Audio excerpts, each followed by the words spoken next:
अगर आने वाले दिनों में इंडियन रुपी धीरे धीरे और कमज़ोर होता चला गया, अगर इंडिया की ग्रोथ स्ट्रांग रही, लेकिन यूएस टेक्नोलॉजी कंपनियां इसी तरह दुनिया को और डोमिनेट करती रहीं, अगर सिर्फ इंडिया में इन्वेस्टेड रहने की वजह से आप ग्लोबल वेल्थ क्रिएशन मिस कर गए, तो ये क्या बेवकूफ़ी नहीं होगी हमारे पार्ट पे? आज का वीडियो शायद आपकी इन्वेस्टिंग जर्नी का पर्सपेक्टिव बदल सकता है, क्योंकि आज हम बात करेंगे यूएस मार्केट में डायरेक्ट इन्वेस्टिंग की। म्यूचुअल फंड्स ईटीएफ के थ्रू नहीं, बल्कि डायरेक्ट यूएस स्टॉक्स खरीदने की। आज का वीडियो बहुत इंपॉर्टेंट है, स्पेशली उन इन्वेस्टर्स के लिए जो लॉन्ग टर्म वेल्थ क्रिएशन को सिर्फ इंडिया तक सीमित रखना नहीं चाहते हैं। आज हम बिल्कुल प्रैक्टिकल तरीके से समझेंगे कि इंडिया से यूएस स्टॉक्स कैसे खरीद सकते हैं, कौन कौन से प्लेटफॉर्म्स अवेलेबल हैं, आरबीआई और गवर्नमेंट के रूल्स क्या कहते हैं इस बारे में, टैक्सेशन कैसे लगता है इस इनकम पे, और डॉलर एक्सपोजर का क्या फ़ायदा है, रिस्क्स क्या हैं, और बिगिनर्स को कौन सी बड़ी मिस्टेक्स करते हैं इस फील्ड में, और आखिर पोर्टफोलियो का कितना हिस्सा इंटरनेशनल होना चाहिए। ये वीडियो बिगिनर्स से लेकर और सीरियस इन्वेस्टर दोनों के लिए ही यूज़फुल होने वाला है, इसलिए आखिरी तक ज़रूर बने रहिएगा। दोस्तों, मेरा नाम है सौरभ सुमन और मैं हूं आपका पर्सनल वेल्थ गाइड, और आप देख रहे हैं मेरा चैनल इन्वेस्टिंग विद सौरभ। याद दिलाना चाहूँगा, मैं एक सेबी रजिस्टर्ड इन्वेस्टमेंट एडवाइज़र नहीं हूं, इसलिए कोई भी निवेश करने से पहले अपने वित्तीय सलाहकार की राय ज़रूर ले लें।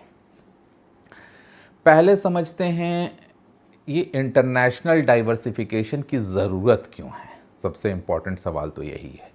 जब इंडिया इतनी तेज़ी से ग्रो कर ही रहा है, तो फिर यूएस मार्केट में इन्वेस्ट करने की जहमत क्यों उठाएं? देखिए, इंडिया एक स्ट्रॉन्ग ग्रोथ स्टोरी है। लेकिन दुनिया सिर्फ इंडिया तक नहीं है। आज की दुनिया में कई पावरफुल कंपनियां, जैसे कि एआई सेक्टर में जो हैं, cloud, semiconductors, software, consumer tech, इन सेक्टर्स में ग्लोबल लीडरशिप ज़्यादातर यूएस कंपनियों के पास है। सोचिए, अगर कोई इन्वेस्टर सिर्फ इंडियन मार्केट में इन्वेस्टेड था, तो उसने शायद Nvidia, Microsoft, Amazon, Apple, Google, Meta जैसी वेल्थ क्रिएशन स्टोरीज़ का एक्सपोजर कभी लिया ही नहीं। रुपी डेप्रिसिएशन का भी एंगल है यहाँ। एक और बहुत बड़ा फैक्टर आता है रुपी डेप्रिसिएशन का। लंबे समय में आईएनआर जनरली यूएस डॉलर के मुकाबले कमज़ोर होता जाता है। मतलब, अगर किसी एसेट की वैल्यू डॉलर में बढ़ रही है, तो इंडियन इन्वेस्टर को दोहरा फ़ायदा मिल सकता है। एसेट डेप्रिसिएशन का, डॉलर के एप्रिसिएशन का, करेंसी एप्रिसिएशन का, यानी स्टॉक्स भी बढ़े और डॉलर भी मजबूत होता गया, तो ओवरऑल रिटर्न और बेहतर होता चला गया। अब यहाँ इंपॉर्टेंट पॉइंट ये है कि इसका मतलब ये बिल्कुल नहीं है कि यूएस मार्केट हमेशा बेहतर है, या इंडिया छोड़कर सारा पैसा यूएस में ही डाल दो। नहीं, ये डाइवर्सिफिकेशन का खेल है, रिप्लेसमेंट का खेल नहीं है। इंडिया से अब बात है कि यूएस में डायरेक्टली स्टॉक्स कैसे खरीदें, ये प्रैक्टिकली समझते हैं। इंडिया से डायरेक्ट स्टॉक्स यूएस में खरीदना आज काफ़ी आसान हो चुका है। Indian apps US investing access देते हैं। आज कई सारे प्लेटफॉर्म्स हैं इंडिया में, कहीं से ये रिकमेंडेशन नहीं है। आप जो भी इन्वेस्टमेंट करें, प्रॉपर स्टडी करके अपने इन्वेस्टमेंट एडवाइज़र की एडवाइस के लेने के बाद करें। लेकिन बहुत सारे ऐप्स हैं जिनके मैं नाम ले रहा हूँ, जैसे कि वेस्टेड है, आईएनडी मनी है, ग्रो का कुछ एस्पेक्ट है, इंटरैक्टिव ब्रोकर्स हैं। तो इन सब, फाइडेलिटी भी प्रोवाइड करता है। तो इन सब प्लेटफॉर्म से आप अकाउंट खोलकर ऑनलाइन, और बड़े इजीली इंडियन बैंक से पार्टनरशिप भी हैं इनके, एचडीएफसी बैंक हो गया, अलग अलग एक्सिस बैंक है, इन सब बैंक से डायरेक्ट पार्टनरशिप है, और यूएस ब्रोकर के थ्रू इन्वेस्टिंग ये सारे ऐप्स फैसिलिटेट करते हैं। अब बिगिनर्स के लिए इम्पॉर्टेंट ये है कि सिर्फ फैंसी यूआई देखकर प्लेटफॉर्म चूज़ मत कीजिए। इन चीज़ों को ज़रूर चेक करें कि उनके आरबीआई कंप्लायंसेस कैसे हैं, रेमिटेंस चार्जेस कितना ले रहे हैं वो, करेंसी कन्वर्जन स्प्रेड कैसा है, ब्रोकरेजेस कैसे हैं, फ्रैक्शनल इन्वेस्टिंग अवेलेबल है या नहीं है, एसआईपी लाइक इन्वेस्टिंग पॉसिबल है या नहीं है इन पोर्टल्स में, टैक्स रिपोर्टिंग कितनी इजी है, कितना फैसिलिटेट करते हैं ये पोर्टल्स, प्लेटफॉर्म रिलायबल हैं या नहीं हैं, इन सब चीज़ों को देखते हुए तब आप डिसीज़न लें कि कौन से पोर्टल के साथ आप जा रहे हैं। एक एलआरएस का भी एस्पेक्ट समझना ज़रूरी है अगर आप यूएस स्टॉक्स में इन्वेस्ट करने की सोच रहे हैं। एलआरएस यानी liberalised remittance scheme. RBI Indian residents को एक फाइनेंशियल ईयर में सर्टेन लिमिट तक फॉरेन इन्वेस्टमेंट करने की परमिशन देता है और इसी फ्रेमवर्क के थ्रू आप legally US stocks, foreign ETFs, international assets में इन्वेस्ट कर सकते हैं।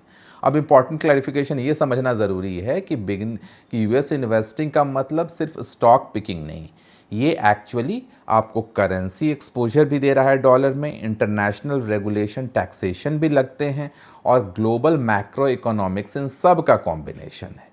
इसके अलावा वहाँ फ्रैक्शनल ओनरशिप भी अवेलेबल है यूएस स्टॉक्स में।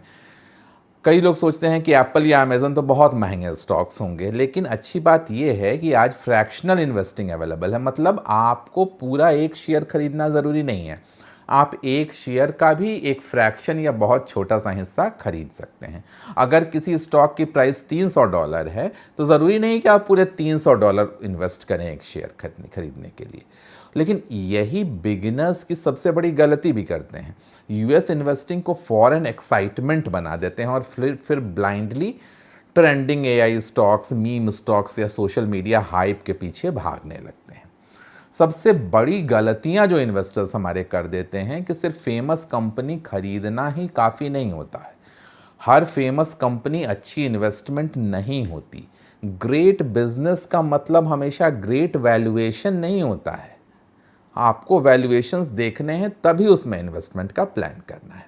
दूसरा, ओवर डाइवर्सिफिकेशन। कुछ लोग 25 यूएस स्टॉक खरीद लेते हैं, पोर्टफोलियो देखने में इंटरनेशनल लगने लगता है, लेकिन मॉनिटरिंग पॉसिबल नहीं हो पाती है। यहाँ इंडियन स्टॉक्स की मॉनिटरिंग करना तो इतना मुश्किल रहता है, फॉरेन स्टॉक्स की कहाँ से करें मॉनिटरिंग। तीसरा, करेंसी रिस्क इग्नोर करना। डॉलर हमेशा स्ट्रांग नहीं रहेगा, ये कोई गारंटी नहीं है। करेंसी मूवमेंट रिटर्न्स को इम्पैक्ट कर सकता है। इसके अलावा आपको टैक्सेशन आस्पेक्ट भी समझना बहुत ज़रूरी है, क्योंकि आपकी रिटर्न फाइलिंग अलग हो जाएगी। जैसे ही आप फॉरेन स्टॉक्स खरीदेंगे, आपके इनकम टैक्स रिटर्न में आपको अलग से एनेक्शल्स फाइल करने होंगे फॉरेन एसेट्स के, जो कि एक डिटेल, हर पोर्टल जो है आपको एक डिटेल में टैक्स समरी प्रोवाइड करता है। और जब आप फिल करने जाएंगे आईटीआर में तो काफ़ी सारे कॉलम्स होते हैं उसमें कि कंपनी के नाम, कंपनी का एड्रेस, ये सारा फिल करना है आपको। जब स्टॉक्स होंगे आपके पास तो फॉरेन एसेट में के कॉलम में कंपनी का नाम, किस डेट को आपने शेयर खरीदा, प्रेजेंट ईयर जिसका हम टैक्सेशन फाइल कर रहे हैं उसमें पीक वैल्यू क्या गई, मिनिमम वैल्यू क्या गई और ओवरऑल प्रेजेंट वैल्यू क्या है, ये सारी चीज़ें फाइनेंशियल ईयर के एंड में जो प्रेजेंट वैल्यू है वो सारा मेंशन करना होगा, जो एक कई बार हेक्टिक टास्क हो जाता है इवन एक चार्टर अकाउंटेंट के लिए। तो उसके अलावा यूएस में विथ होल्डिंग टैक्स अलग लगता है, तो डिविडेंड टैक्सेशन अलग होता है, कैपिटल गेन की रिपोर्टिंग अलग होती है। इन सब को समझना बहुत ज़रूरी है। तो यूएस स्टॉक बेचने पर कैपिटल गेन इंडिया में टैक्सेबल हो जाता है। इसके अलावा डिविडेंड जो आपको मिलेगा उस पर यूएस में विथ होल्डिंग टैक्स आपको लग के तब डिविडेंड मिलता है। तो आईटीआर फाइलिंग में फॉरेन एसेट डिस्क्लोजर बहुत इंपॉर्टेंट है, इसलिए प्रॉपर रिकॉर्ड कीपिंग बहुत ज़रूरी है। हालांकि इस मामले में जो अच्छे पोर्टल्स हैं वो समरी बना के फाइनेंशियल ईयर के एंड में आपको दे देते हैं, जिसको देखते हुए टैक्स फाइलिंग काफ़ी आसान हो जाती है।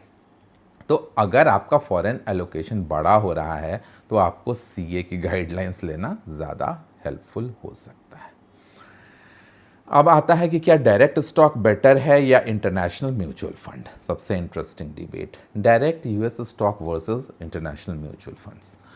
डायरेक्ट स्टॉक में कुछ एडवांटेजेस हैं, आप पर ज़्यादा कंट्रोल है आपकी पोर्टफोलियो पे, स्पेसिफिक कंपनियां आप चूज़ कर सकते हैं, डॉलर डाइवर्सिफिकेशन का डायरेक्ट बेनिफिट मिलता है आपको, इनोवेशन लीडर्स में आप डायरेक्ट पार्टिसिपेट कर सकते हैं, एआई स्टॉक्स खरीद सकते हैं, सेमीकंडक्टर स्टॉक्स खरीद सकते हैं। पर डायरेक्ट स्टॉक्स के रिस्क भी होते हैं, रिसर्च रिस्पॉन्सिबिलिटी आपकी अपनी है, हायर इमोशनल वॉलेटिलिटी होगी जब यूएस मार्केट में जाएंगे, प्लस टैक्स कॉम्प्लेक्सिटी तो रहेगी रहेगी। करेंसी की भी अंडरस्टैंडिंग होनी चाहिए आपको। म्यूचुअल फंड में कुछ फ़ायदे हैं, सिंप्लिसिटी है, प्रोफेशनल है एक फंड मैनेजर जो आपके फंड्स को मैनेज करता है, ईजियर टैक्सेशन है कंपैरेटिवली, मॉनिटरिंग का स्ट्रेस आपके ऊपर नहीं है। तो एक नॉर्मल इंडियन रिटेल इन्वेस्टर के लिए इंटरनेशनल एलोकेशन होना कितना चाहिए? 5%, 10%, 20% या उससे भी ज़्यादा? देखिए, पोर्टफोलियो एलोकेशन की रियलिटी समझिए, कोई यूनिवर्सल नंबर नहीं होगा, लेकिन पर्सनली मुझे लगता है कि इंटरनेशनल डाइवर्सिफिकेशन का पर्पस होना चाहिए करेंसी डाइवर्सिफिकेशन, ज्योग्राफिकल डाइवर्सिफिकेशन और सेक्टर डाइवर्सिफिकेशन। अगर आप पूरा वेल्थ एक इंडियन सैलरी मान लो है, रियल एस्टेट है, इंडियन बिजनेसेस है, इंडियन स्टॉक्स लिया है, ये सब इंडिया सेंट्रिक है, तो इसके अलावा ऑलरेडी आप इन चीज़ों में इन्वेस्टेड हैं, तो कुछ इंटरनेशनल एक्सपोजर लेना लॉजिकल है। अब कौन कौन से यूएस सेक्टर्स हैं जो अट्रैक्ट कर रहे हैं आजकल इन्वेस्टर को? ज़्यादातर इन्वेस्टर इंटरेस्ट दिखा रहे हैं एआई में, सेमीकंडक्टर्स में, या बड़ी जो टेक कंपनियां हैं, या जो क्लाउड कंप्यूटिंग में हैं, ग्लोबल कंज्यूमर ब्रांड्स हैं, हेल्थ केयर इनोवेशंस हैं। ये सारी कंपनियां यूएस में जो हैं बड़ी बड़ी, वो इंटरनेशनल फंड्स को अट्रैक्ट कर रही हैं। लेकिन याद रखिए, स्टोरी एक्साइटिंग होने से इन्वेस्टमेंट सेफ नहीं हो जाता है। इंटरनेशनल इन्वेस्टिंग में सबसे खतरनाक चीज़ होती है ओवर कॉन्फिडेंस, क्योंकि फॉरेन मार्केट अनफेमिलियर होता है आपके लिए, न्यूज़ फ्लो अलग होती है, बहुत सारी न्यूज़ आपको मिलती ही नहीं है, अकाउंटिंग स्टैंडर्ड्स अलग होते हैं वहाँ के, वैल्यूएशन एक्सपेक्टेशन अलग हो सकती है, इसलिए स्लो लर्निंग अप्रोच बहुत ज़रूरी है। तो ओवरऑल समरी ये है कि यूएस स्टॉक में डायरेक्ट इन्वेस्टिंग पॉसिबल है, लीगली पॉसिबल है, लीगल फ्रेमवर्क अवेलेबल है, और ये आपको डाइवर्सिफिकेशन का बेनिफिट देता है, लॉन्ग टर्म वेल्थ क्रिएशन में हेल्प करता है। लेकिन ये कोई शॉर्टकट नहीं है। सिर्फ ग्लैमर देख के आपको नहीं जाना है कि मैं एप्पल का ओनर हूँ, गूगल का ओनर हूँ, मैंने गूगल के शेयर ले रखे हैं। तो ये क्विक रिच बनाने की कोई स्कीम नहीं है। अगर आप डिसिप्लिन्ड हैं, प्रॉपर रिसर्च करके, एसेट एलोकेशन समझ के आप इंटरनेशनल डाइवर्सिफिकेशन करते हैं, तो आपके पोर्टफोलियो को एक मीनिंगफुल डायरेक्शन ये देगा। वैसे आपका क्या व्यू है इस इंटरनेशनल इन्वेस्टमेंट, स्टॉक इन्वेस्टमेंट के बारे में? क्या आप इंडियन इन्वेस्टर को इंटरनेशनल डाइवर्सिफिकेशन रखना चाहिए या नहीं? कमेंट बॉक्स में लिख कर ज़रूर बताइएगा। या सिर्फ इंडिया ही आपके लिए काफ़ी है? आपको क्या लगता है? अगर वीडियो यूज़फुल लगी हो तो लाइक ज़रूर कर दें, चैनल को सब्सक्राइब करें, और नॉलेज ड्रिवन इन्वेस्टिंग कम्युनिटी का हिस्सा बनने के लिए मेंबरशिप भी आप ज्वाइन कर सकते हैं हमारे चैनल पे। हालांकि चैनल पर मेजॉरिटी लर्निंग हमेशा फ्री रहेगी, मेंबरशिप सिर्फ डीप डिस्कशन और एक्स्ट्रा इंटरेक्शन के लिए है। जल्दी ही मिलेंगे ऐसे किसी नए वीडियो के साथ, तब तक सौरभ सुमन साइनिंग ऑफ।